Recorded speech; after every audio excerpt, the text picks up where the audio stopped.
자, 절정 부분 계속 한번 이어가 보겠습니다. 페이지 61페이지고요. 자, 이생은 슬픈 마음을 억누를 길이 없어 작은 누각에 올라가서 눈물을 훔치며 길게 탄식할 뿐이었다라고 얘기하고 있는데 지금 이생의 어떤 심리적인 상태가 제시되고 있거든. 그럼 봐봐. 이생이 지금 주체죠. 이생은 슬픈 마음을 억누를 길이 없대. 그러면 이생이 지금 슬픈 상태구나라는 것을 우리가 어떻게 알 수 있어? 서술자가 얘는 슬픈 마음을 지금 겪고 있어라고 얘기를 해주고 있기 때문이죠. 그렇죠. 그래서 이 슬픈 마음이라는 부분에서는 인물의 어떤 심리 상태가 직접적으로 제시되고 있구나라는 것을 살펴볼 수 있는 부분이고요. 그다음 봐봐. 이생이 누각에 올라가서 눈물을 훔치면서 길게 탄식하고 있대. 그러면 이 부분은 어떤 이생의 행동이나 뭐 이런 것들을 묘사하고 있는데 눈물을 훔치면서 길게 탄식하고 있다. 이 부분을 읽으면 이생이 지금 슬픈 상태구나라는 것을 우린 또 알 수 있다라는 거죠. 그렇지? 그래서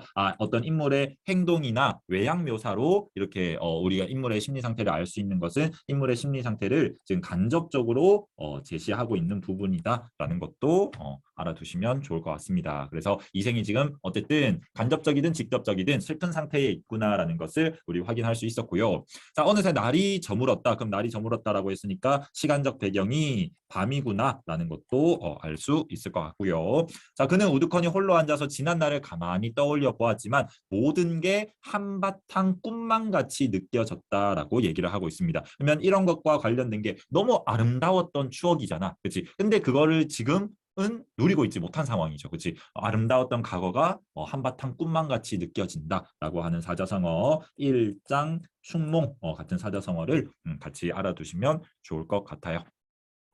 자, 이경쯤 되어서 달빛이 희미한 빛을 토하며 들보를 비추었다라고 얘기합니다. 자, 이경이라고 하는 것은 뭐 저녁 9시에서 11시 정도로 알아두시면 될 것 같고 완전 막 깊은 새벽 그때는 아니고 좀 늦은 밤 요 정도 때에 갑자기 달빛이 희미한 빛을 토하면서 뭔가 날이 저물었었는데 갑자기 좀 뭔가 빛이 이렇게 비친다라는 것은 우리 또 새로운 사건이 일어날 수 있겠구나. 그리고 또 빛은 좀 긍정적인 이미지랑 많이 연결이 되기 때문에 갑자기 어두웠다가 달빛이 쫙 비친다라는 것은 분위기가 반전되면서 뭔가 새로운 사건이 일어날 수도 있겠구나라는 것을 암시하는 그런 부분으로 볼 수 있다라는 거죠. 그렇지?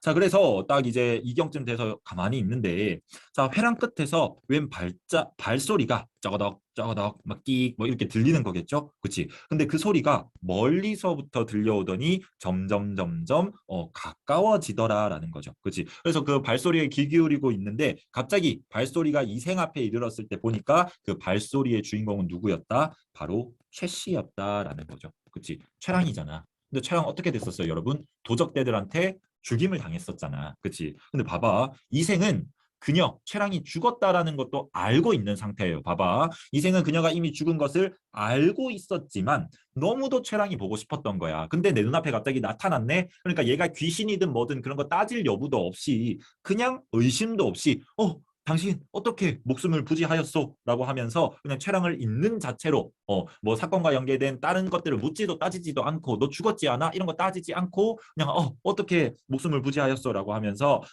최 씨는 이생의 손을 잡고 한바탕 통곡하더니 그간의 사정을 이야기 시작했다라고 하면서 둘이가 지금 다시 만나고 있는 그런 상황들을 보여주고 있다라고 보시면 되겠습니다. 근데 봐봐. 죽은 사람이 지금 이렇게 돌아온 거잖아. 현실에서 있을 수 있는 얘기입니까?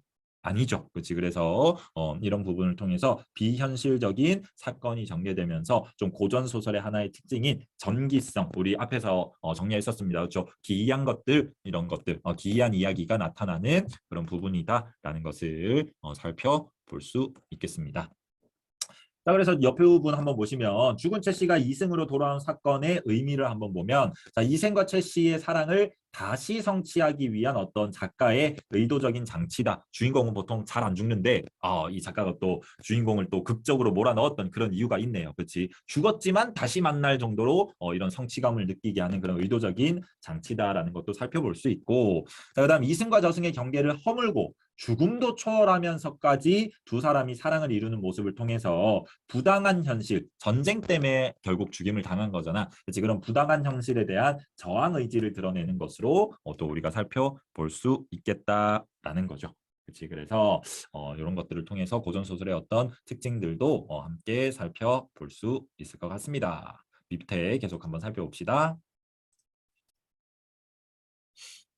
자, 저는 본디 양가의 딸로서 어려서부터 어버이의 가르침을 받들어 순옥희와 바느질에 힘쓰고 그다음 시서와 인의의 방도를 배울 뿐이었습니다. 라고 얘기합니다. 지금 최랑이 얘기하고 있는 거죠. 이생에게 자기가 어떻게 했었다라는 그래서 좋은 집안의 딸로 태어나서 어버이의 가르침을 받으면서 순옥희와 바느질, 그다음 또 시서, 시를 쓰는 걸 시서라고 하거든. 시서와 인의, 뭐 이런 인의 예지라고 하죠. 그치? 그래서 이런 것들을 배울 뿐이었다라고 얘기하거든. 그래서 이러한 모습들은 그냥 조선 시대 당대의 어떤 일반적인 여성의 모습들이다라는 것을 알 수 있을 것 같습니다. 예전에 여성들은 규방이라고 하죠. 여성들이 따로 지내는 그 거처에서 그냥 순옥희나 바느질이나 이런 것들을 하면서 지냈던 그런 사회상이 있기 때문에 그냥 그 당시 사회상에서는 그냥 일반적인 여성의 모습이구나라는 거 살펴볼 수 있고요.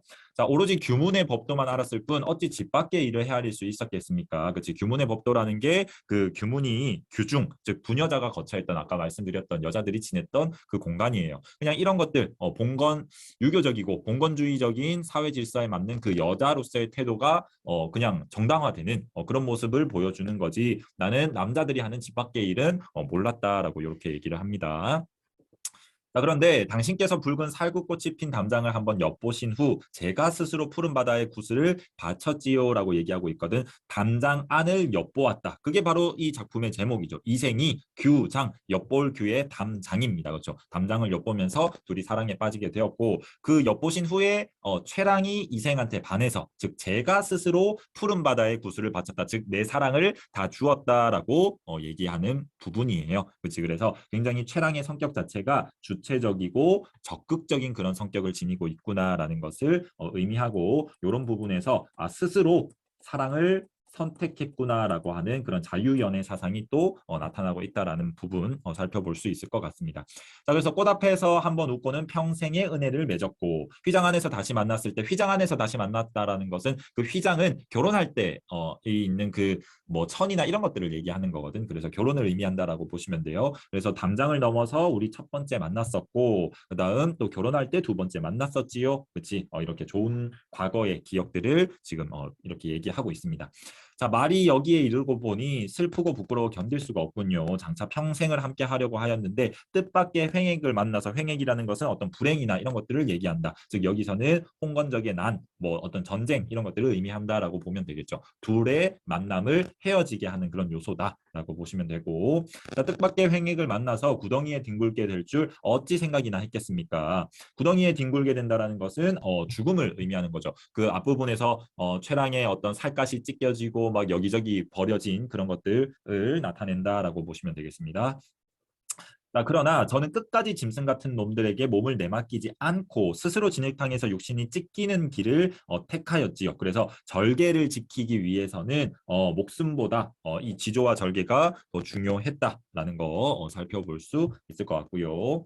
자, 그건 천성이 저절로 그렇게 한 것이지 인정으로야 차마 견딜 수 있는 일이 아니었답니다라고 얘기하면서 그만큼 힘든 순간들이었다라는 것들을 지금 이렇게 이생 앞에서 얘기하고 있는 최랑의 모습입니다.